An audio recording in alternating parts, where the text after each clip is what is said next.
ഇന്നലെ രാത്രി നിങ്ങൾ എത്ര മണിക്കാ കിടന്നത്? ഒരു 10 മണിയായി കാണും. മദ്യപിക്കാറുണ്ടോ? അത്താഴത്തിന് മുമ്പ് ചെറുത് രണ്ടെണ്ണം. രണ്ടുപേർക്കുണ്ടോ ശീലം? അവള് വൈനടിച്ച ഫിറ്റായി പോകും.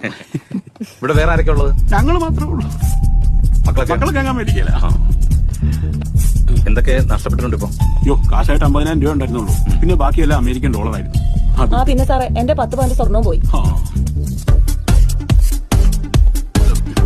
സാറേ, അവനൊരു പ്രത്യേകതരം കള്ളനാണെന്ന് തോന്നുന്നു. അത് നിങ്ങൾക്ക് എങ്ങനെ അറിയാം? അതുകൊണ്ടല്ലോ സാറേ, അടുക്കളയിലിരുന്ന് നല്ല 20 നാടൻ താറാമുട്ട അതവൻ കൊണ്ടുപോയി. ഇങ്ങേർക്ക് പയസിന്റെ അസുഖമുള്ളതാ. കുരുമുളക് ഇട്ട് വാട്ടി കൊടുക്കാൻ വേണ്ടി ഞാൻ പ്രത്യേകം മേടിച്ചതാ.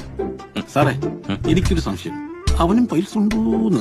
നമുക്ക് നോക്കാം. പിന്നെ സാറേ, അടുക്കളയുടെ പിന്നാമ്പുറത്തിരുന്ന 2 നാടൻ ഏത്തക്കൊല അതും അവൻ കൊണ്ടുപോയി. കാശും സ്വർണ്ണം അല്ലാതെ നാടൻ താറാമുട്ട നാടൻ കൊല മോഷണം പോയി അല്ലേ? വേറെന്തൊരു മോഷണം പോയോ? നാടൻ പോയി സാറേ. എന്താ? ബാബു വാറ്റിക്കൊണ്ട് വന്നല്ല അസല് വാറ്റ് കൊണ്ടുപോയി സാറേ. അതിന് 2 കുപ്പി. അതും അവൻ അടിച്ചുള്ളൂ. തൊട്ടപ്പുറത്ത് സ്കോച്ച് ഉണ്ടായിരുന്നു, അതവൻ തൊട്ടിട്ടില്ല. അത് കൊണ്ടുപോയാലും എനിക്ക് വിഷമമില്ലായിരുന്നു സാറേ. സ്കോച്ച് നാടനല്ലല്ലോ, അതുകൊണ്ടായിരിക്കും. ആയിരിക്കും. ഈ വാറ്റുകാരന്റെ പേരെന്താന്ന് പറഞ്ഞേ? ബാബു. അയ്യോ, അവൻ വാറ്റുകാരനല്ല, അവൻ നമ്മുടെ സെക്യൂരിറ്റിയാ. നമുക്ക് വേണ്ടി വല്ലപ്പോഴും ഒന്ന് വാറ്റും, അത്രേ ഉള്ളൂ. അല്ല, ഇനി പറഞ്ഞാലും കിട്ടുമല്ലോ. 2 കുപ്പി പറഞ്ഞാ കിട്ടില്ല.